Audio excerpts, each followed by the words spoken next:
Hello, welcome to another edition of Fourth Down Magazine's Fourth and Goal, where we break down everything going on in the Mid-Penn Conference. Not much to talk about here, but we're going to talk with, as always, some of the biggest names. Andy and I are going to have some thoughts. I'm Jake Adams here with Andy Shea, as always. It's the penultimate week of the video series we have this season, state semifinals edition. Andy, are you ready for the final 24? It's down to the nitty gritty, and I mean, it's Harrisburg, Steel High, McDevitt. Anybody shocked? Not I. I mean, you shouldn't be. Definitely not.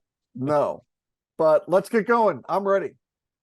So we'll start with Harrisburg this week because they Yes. had, let's say, the biggest game last week being the most undecided, most up in the air district championship game left in our area. They go in and they do beat Manheim Township for the 6A title. We as a staff, not including myself, but I'll throw myself in the collective and royal we there, resoundingly predicted Harrisburg to fall short in this game, a rematch of a September matchup. But here it is, champion for the third year in a row. Sean Lee, last week's guest with us, was held to 42 passing yards, but the Cougars got 200 rushing yards from him and Nehemiah Ewell. What's the one takeaway from this performance that you have, Andy, if any? Harrisburg was battle tested, right? They were battle tested. They were ready, and in those tight spots, they had been there before, and they weren't afraid to make a mistake or fail. They literally were not. And more importantly, I want to say, it took them a half to sort of realize they had to punch back, right? Mm-hmm. The week prior, that Manheim Township was pushed hard by CV, right? The week before, and they only scored a field goal in the second half after opening up with a 3-score lead, right? This time, after taking a 3-score lead in the first minute of the second half, they never scored again. That's 2 weeks in a row. A field goal from that offense and a touchdown in the first minute of the second half. It was enough to get past CV. Harrisburg, no, it was not. Now, Manheim Township never scored again. They never scored again. So you have to give a lot of credit to Harrisburg's defense. But oh my gosh, it went to overtime. It was crazy. Yeah. Harrisburg got a tutty and a 2-point conversion inside the final 30 seconds, just to force overtime. Then they score first in OT, easy touchdown. Ewell scored an easy touchdown. They missed the extra point. It's right there in front of Manheim Township, right? 10 yards. 10 yards, touchdown, extra point, your undefeated season, your magical season, really good football team. It continues. They couldn't score. And Harrisburg had to endure not one, not two, but 3 fourth downs to hold on. I mean, that is crazy train stuff. They lost to Manheim Township earlier in the year. I think that served them really well. I think having pushed by Central York, and Central York gave them a game. It was a full medal jacket game the week before against Central York, and I am not going to ever underestimate the value of them having to come from behind to beat CD East when CD East gave them their absolute best shot. And, even Sean Lee last week said, man, East played really good in that game. You're darn right they did. They gave you everything they had, and Harrisburg wasn't at its best, but they knew what they could do and how to do it. And I think among anything else, that battle tested, and I'm not saying Manheim Township did anything wrong. It's just against the week before, I'm just going to say it against CV, a field goal in the second half. It was enough to beat CV. A touchdown in the first minute, 3-score lead. You've got Harrisburg on the ropes. You've already beat them. They couldn't finish. They didn't know how to finish when the other team punched back, and Harrisburg punched them hard. And I will just shout out to you real quick too, because you called this last week. We get a lot wrong on this show and other parts of our prognostications of fourth down, but you said last week CV showed that if you punch back, can Manheim Township take it? And if Harrisburg can punch back, they've got a stronger punch. Is that enough? And there it was. They punched back. They had a stronger right hook, and it was enough to knock out Manheim Township. It took a lot, but Harrisburg was battle tested, and they weren't afraid to fail. And I'm not saying that the Blue Streaks were a shell of themselves. Mhm. They weren't really exactly sure what was needed against that type of opponent, and Harrisburg knew exactly what to do. And sometimes that's the way. It's an oblong shaped spheroid. It's Yep, that's how football goes sometimes. I want to drill in a little bit more specific on this one. I mentioned just a sure. minute ago, Lee only had 42 yards passing. We know he's a dual threat quarterback. He's done it all season. He's had now, I think it's 7 straight 100-yard rushing games, Right. which he had not done. He hadn't had a single one in his first 2 years as a starter. But he gets it done this week despite, kind of having one side of his game taken away. He still has 2 total touchdowns, gets his third straight gold with this team. The win ultimately matters most, but what can we now say about the way that he led this win and the career he's starting to put together? I Yeah, shouldn't say starting, he's in year 3. so he was a passing quarterback before this season, and he could always use his legs. He now is a legitimate Power 5 recruit Mhm. as a dual threat quarterback, and he can still throw the ball. It was always going to be hard to throw the ball against Manhattan Township because they have one of the better secondaries around. They do. They have a Yeah. really good secondary, and and it's how you perform in the high stakes game. So if you can't do what you're going to do, which is and do what you do best, which for him it's still passing the ball, despite all those 100-yard games, he's still a better pure passer than he is a runner, but he's becoming more of an elite dual threat. And at the same time, he's becoming an offensive leader in addition to being a weapon with his legs and arm, right? I mean, in the game against I watched when I was watching the game against East, he literally was like willing that team to win on his Yeah. own, not on his own accord, but by his leadership. So he's got the dual threat of, the legs have become significantly, his legs have become significantly more a threat this season. I still think he's a really good quality passer, but he's becoming more of an offensive leader. So that is the way I look at it for him. And it's just kind of interesting too, like a lot of times you see as a quarterback is developing, if they've got, the arms and the legs, usually it's the legs that come first, then the Correct. arm follows. And Correct. he's kind of done it in reverse, which I'd be curious, does that actually bode well for him through the rest of his Right. high school career and into college, wherever he ends up being? But that's a, conversation for another day. But it is interesting just to know that, to me at least. Yeah, his best asset is not his legs. His best asset is still his arm. Yeah. And he's developed his legs to make him a more elite dual threat. That's a credit to him. He's also worked really hard at cutting down, like reading the game and understanding coverages and being a better and more accurate passer. That's just Yeah. working at his craft. The legs and the running part of it is actually, I think, Calvin and the offense have sort of tapped into what they already knew they had, and they're using it as a weapon now, and he can do it. Just the perks of a team and a quarterback having nearly 3 full years together now and how Yep. much you evolve as you go through. Yep. He's too one of 3 Division I prospect quarterbacks that we have. We talked about McDevitt's and Steel Highs ad nauseum this year. We haven't actually spent a ton of time on Sean Lee, but all 3 of those teams, led by D1 QBs, are last 3 standing in the conference in the final 24 teams in the state still playing football this weekend. There's a lot of D1 talent beyond the quarterback position, though, too, on these rosters, which is not Right. unsurprising for Harrisburg and Nope. McDevitt and Steel High. They all have dynamic offenses. They've all been to prior state championships in recent years and won. Is there a larger theme or takeaway that we have for our final mid-pen teams in these last 2 weeks? So those the FBS Power 5 prospects, right? The guys that are getting the star ratings, they're getting those recruiting star ratings, and they're being recruited by like Alabama, Kentucky, etc. Navy. That's where some of the guys we know where they're going. Hmm. They're getting those recruiting stars for a reason, but in these high stake games, right, like district championship games, state semifinals, state championship games, at the higher stake games, their capacity to have an impact on the game the way you're used to week will be diminished. It's can they show up? They have to show up at some point. If they don't, Yeah. their team's going to lose, right? That's just the way it's going to go. If these Power 5, and I don't mean you have to have 10 catches for 189 yards if you're an elite receiver and 3 touchdowns. That's not what I'm talking about. They have to show up. They have to find the moments and then show up in them. You have to be able to find them. And that is what they have to do. All 3 of these quarterbacks are game changers for their teams. Yes. That elite talent at the quarterback position, it changes the landscape of a high school game, particularly in Pennsylvania. And all 3 have it. Yeah.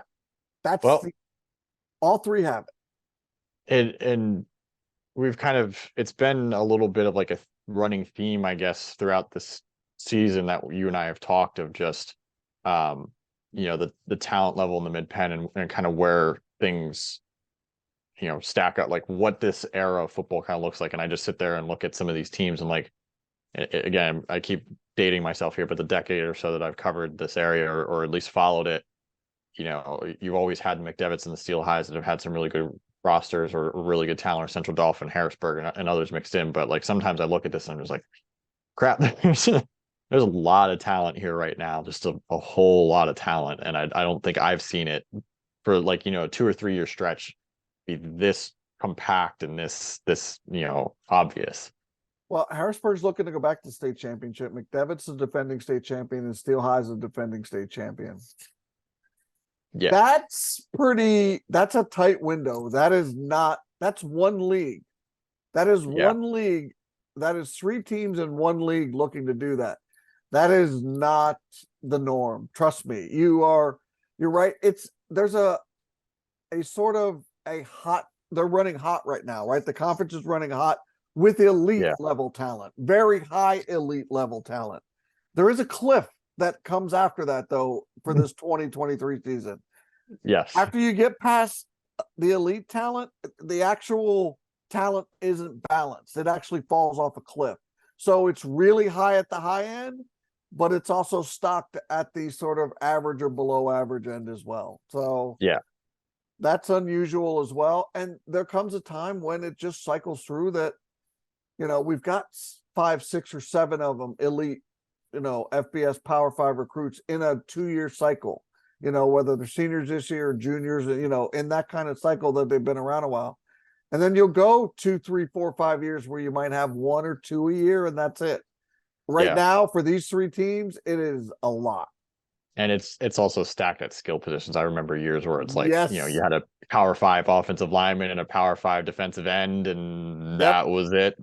Now it's kind of you're right. It's cyclical. Well, we're going to take a quick break, come back for the last half, and kind of look ahead at a little bit more at the next round of games here. We'll be right back. He's one of the best receivers in the country, definitely in the state. Bishop McDevitt's Rico Scott, the senior, has 80 catches for 1,281 yards and 22 touchdowns, according to Max Preps, all among the best in the conference and Pennsylvania. He just caught 10 balls for 63 yards in the game-winning 25-yard TD in the Crusaders' really tight and contentious 23-17 victory over Manheim Central for the program's 17th district championship. Oh, in case you haven't heard, he's about to go to a tiny school you may not know, the University of Alabama. Rico, welcome to the show. Thanks for joining us. How's it going? It's going good. Thanks for having me. So I want to ask you about that tiny school named Alabama. We're going to start with the hard-hitting questions here. They're going against Georgia this week. So do you think they win? Do you think they make the playoff? Yeah, I definitely think they win. They got a lot to prove. And I feel like they kind of wrote us off early in the season after we lost to Texas. But I mean, you see how things have been going the last 7, 8 weeks. Mm-hmm. So yeah, I definitely think they could come out with a win though. You're playing with one really electric future Division I quarterback in Stone Saunders, and then you watch what Jalen Milroe is doing there as a young starter at Alabama. Just like, as the guy who's responsible for catching all of those passes, how exciting is it for you to kind of see, okay, that's a guy I might be catching a few balls from in the next couple of years? Yeah, it's exciting. They're both 2 different players. So, I'm sure I have to adjust my game somewhat. But, yeah, I'm definitely excited. Jalen's a great quarterback. I got a great quarterback I'm playing with right now. So, last Bama question I'll ask you here. What was that experience like? Obviously, around here, like if you get an offer for Penn State, like it's the sign you're the big recruit. Everyone's looking for the Penn State offer. But, down south, there's that Nick Saban guy, and he's got one of the most dominant programs in NCAA history for the past 10, 15 years. when you got that call from Alabama to say that, hey, we like you as a player and a person, we think you might be able to help us out. What went through your head, and what's that been like ever since this whole process? Yeah, it was crazy. So like the whole thing went on. That was what 2.5 years ago. So 2 summers ago, I was 16. Me and Stone went down to the camp. I ended up doing pretty well there. They offered me, but it's like you never really know how good you are. And Mhm. then it's like you get an offer like that, you get an offer from Georgia. It's I don't know, it's eye opening for sure. Like you just reevaluate yourself and you look, okay, well, I'm good, but how good can I be? And that's Yeah. kind of where I've been at since then. I want to transition that a little bit too. Like you and Stone, obviously D1 talents on this roster.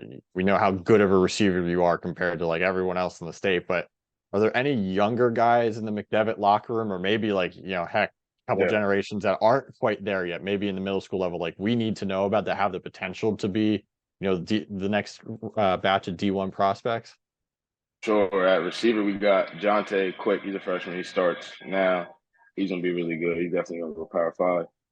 We got the kid Dominic Diaz. He isn't eligible this year because he transferred.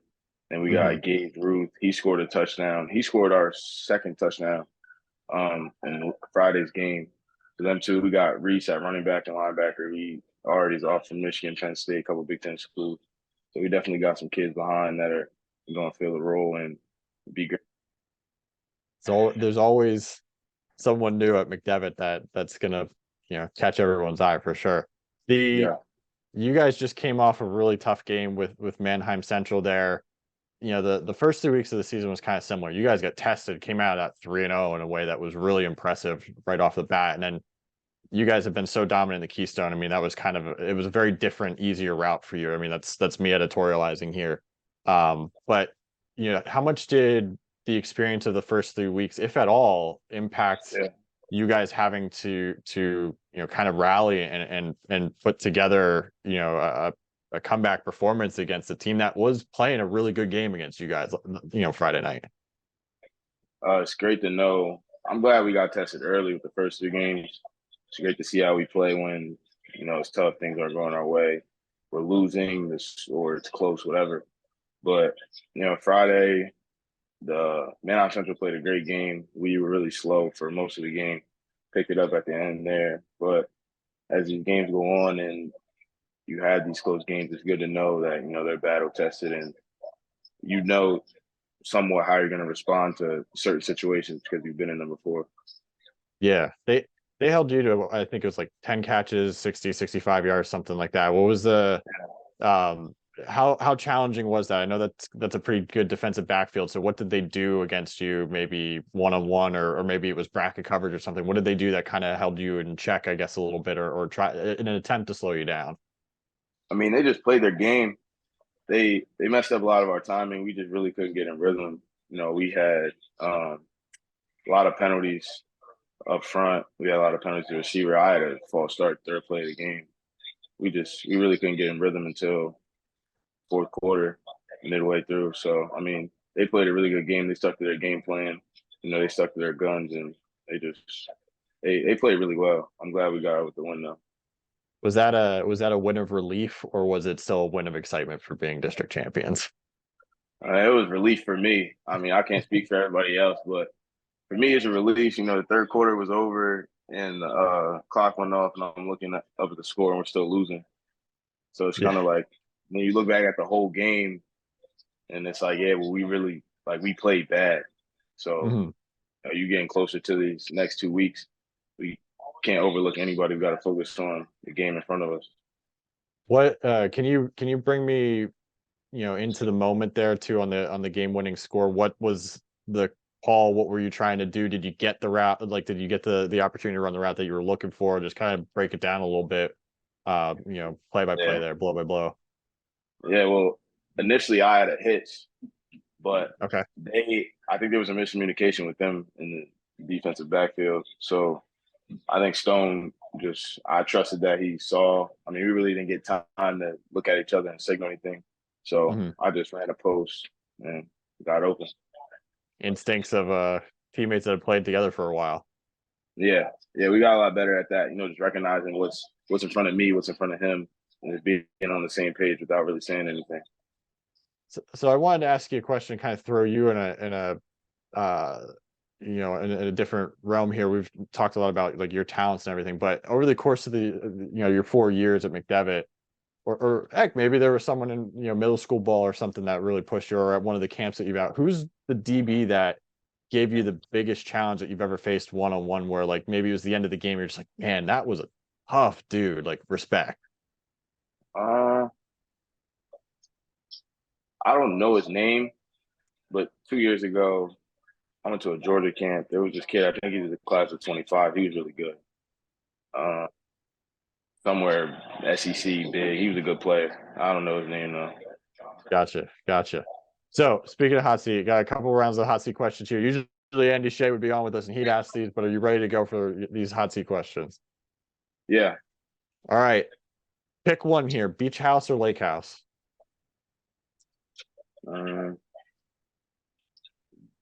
Beach house. Beach house. All right. Give me one person. They can be dead. They can be alive. Your choice that you would want to go and have lunch with. Who is it? Probably a little baby. Little baby. Okay. All right. Yeah. That's a first for us. Usually we get we've had a couple like Michael Jackson and stuff like that of late, like the going retro here. So little baby, nice. Give me any other team in the Mid-Penn Conference other than your own whose uniform combinations catches your eye. I'd probably say Trinity with their green and white. The green and white. So green tops, white pants. Yeah, with the white helmets. Yeah, I'd probably say that. Those are pretty sick. I like those. So, Yeah. all right, last question here. Sheets, as much detail as you want to give. That includes the main entree, any sides you might get. What is your go-to order when you go to Sheets? All right, so you go to the build your own breakfast sandwich. You get the bagel, the egg, cheese, hash browns on top, Ooh. double bacon, and then on the side you get mozzarella sticks. Then this is a breakfast, lunch, or dinner meal we're talking about, right? That's what it sounds like you just built. Yeah. Mm-hmm. Anything to drink with it? I usually get a water or like a root beer or Sprite. Root beer. All right, man. You're speaking my language. That used to be what I drank when I was your age. That was a long time ago.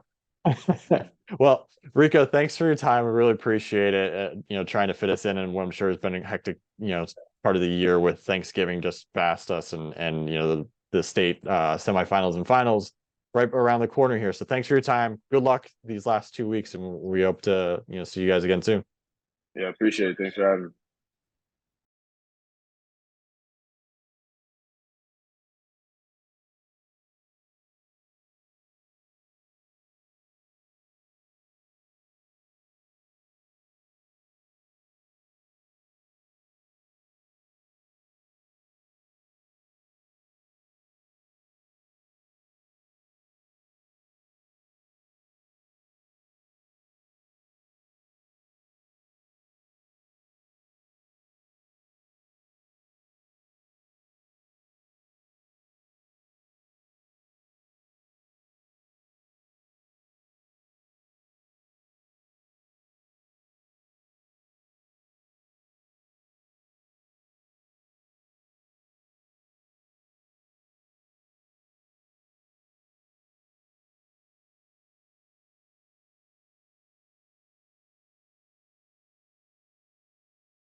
So we talked a little bit about where things stood with Harrisburg and some of the other, goings on here with the final three teams we have. So let's look ahead at these final three teams. What's on the docket here for, post Thanksgiving week in the final 2 weeks of the season? McDevitt's facing, to focus on them for a moment, District 2 champ Dallas this weekend. One step away from repeating a state champion, obviously, for the first time since September. We saw them get pushed, though, this past week. They only won by a little bit. And we had talked about it going into that game. Like, okay, they haven't been tested in a while. How do they respond?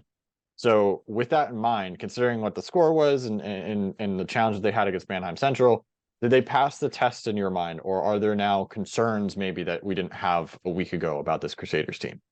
Yeah, no, I think they passed the test. Defensively, I think they were as good as they needed to be in that game. Their defense, I think, did their job. Their offense was a problem. But for McDevitt, with that kind of, and we talked about it in our opening, that sort of elite type talent, and they have it at sort of the skill positions, quarterback, wide receiver. Yeah. I mean, 2 touchdowns in 15 seconds, that's a burst.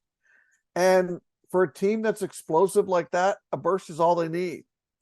I mean, on many fronts, the better team overall on the night, which was Manheim Central in this case, the better team overall lost the game. Right? The Barons brought their very best to the table, and the Crusaders, their offense was substandard. Now, I think they were able to lean a little bit on the first 3 football games of the season, and all those middle keystone clobberings. I think that just kind of it hadn't been hard for them. Yeah, but they were 2 scores down in the fourth quarter. Am I correct? Yeah, I think I'm pretty right.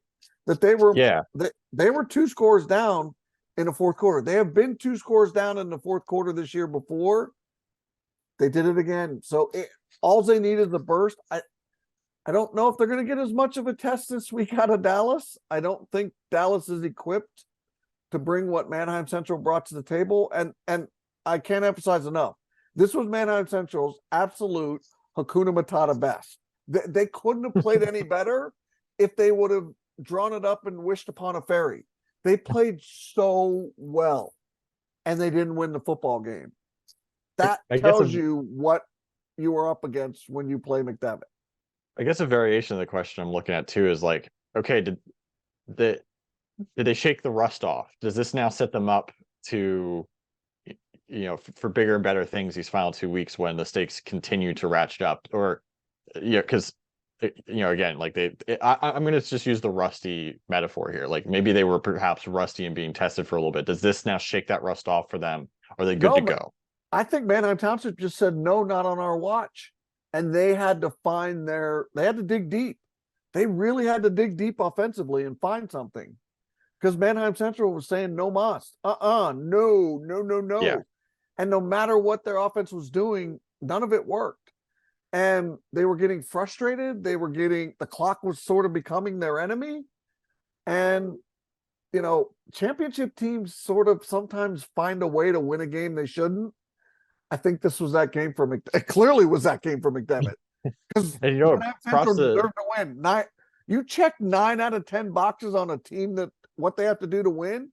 Manheim Central checked 9 of them. They didn't check the crazy talent and explosiveness that comes from your FBS players. You can't check that box. And they couldn't keep those guys inside that box for 48 minutes. They only needed like 5 minutes of greatness, and that's all it took. And you kind of just led me right into what I was going to say. The rule is you have to be able to play a full 60 minutes or full 48 minutes. The teams that win a full 48 minutes. Except when there's the exception to the rule.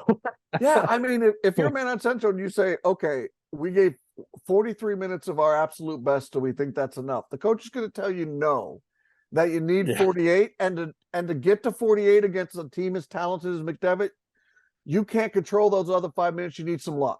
You need them to shoot themselves in the foot. And their clutch players just decided, no, we're going to answer. We have an answer for this. And I think those games earlier in the year, that's why I said after 3 weeks, remember you asked me clearly, what's the biggest surprise? I'm like, McDevitt, 3-0. Definitely against that quality schedule. Yeah. they've played some really tough football games and found a way to win. That's next level stuff. That paid off in spades against Manheim Central. Well, we're on the same wavelength tonight, and you just said 43. Steel High, to segue this really well. Steel High scored 43 points against Lackawanna Trail last week. Most points that anyone scored against Lackawanna all season. They hadn't allowed more than 21, I believe, in a single game. Yeah. Are the Rollers rolling? Are there any questions left for them to answer after doing what they just did against a really good defense? Nope. Nope. That's a real simple question. I mean, so Alex Irby, and they gave up some points defensively, and they will. Alex Irby has this team operating offensively at such a high level. It literally has to be scary for the opposition right now. Literally. I've seen him play a lot, and I did the final regular season game against West Perry, and you could see it. Like, you could just see there was chaos going on around him, but the way he was commanding that offense and had control of that team, it just was next level. He's dialed in at a place that Class A1 schools, they can't handle it. And he's got all the weapons around him, and they matter very much, right? Like, they matter still. However, he's running the show and pulling the trigger. And for lack of a better term, dude, he's in the zone. He is right in the middle, as a great golf movie. I can't remember the name of it. He's in the field, man. He's in the zone. And it doesn't matter what the opposition does. They doubled up they made Lackawanna Trail's defense look like Big Spring, right? That's what he did. That's next level. That's a good defense. And he Playing just Madden on rookie mode. He just carved it up on both ways. He threw for almost 400. They ran for 100. They yinged and yanged him to death. This offense is in the zone. And 1A, I don't think 1A teams are not equipped to handle that. They can't do it. They can get you both ways. There are some 3 and 4A and maybe even 5A teams that can't handle what this team brings to the table. And heck, you might even see I might even throw a couple 6A teams in there, but that's a different story. Particularly right now, he's as calm, cool, and collected with that, running that offense, as probably I've ever seen a high school quarterback do it at that level. It's the 1A level that kind of matters, but to me, it also doesn't matter. It's the way in which he's doing it. Yeah, he is pulling the strings and in the zone. I know I'm repeating myself like a bad 45 from back in the day, but man, oh man, if you watch him and him only play, it is pure football nirvana, because he is so in control. I mean, he's completing like 78% of his passes in the postseason. It's just ridiculous. He in the field, man. No doubt about it. So I want to take the last question here and play a little bit of a game with you. We're a gambling free site here, but if you had 100 Monopoly dollars to invest on the 3 remaining Mid-Penn teams that we have vying for a state championship over these next 2 weeks, how much are you investing in each one? Okay, so I have 100 Monopoly dollars. I'm going to start with Harrisburg, and the only thing I'm going to put down on them is a $10 bet. That's all I'm willing to wager. North Allegheny, and then maybe St. Joe's Prep. Man, that's a massively tough road. Those are some hammers, yeah. Yeah, that's a tough road. They know how to get there, though, right? The Cougars know exactly how to get there, and they're not afraid to fail. So that's why, but I'm still only willing to wage $10 on them. The other 90, I'm putting 30 on McDevitt, because I'm banking on their defense being exactly what it needs to be. And despite if they're going to struggle offensively, if that's going to continue, I'd still bet on that defense.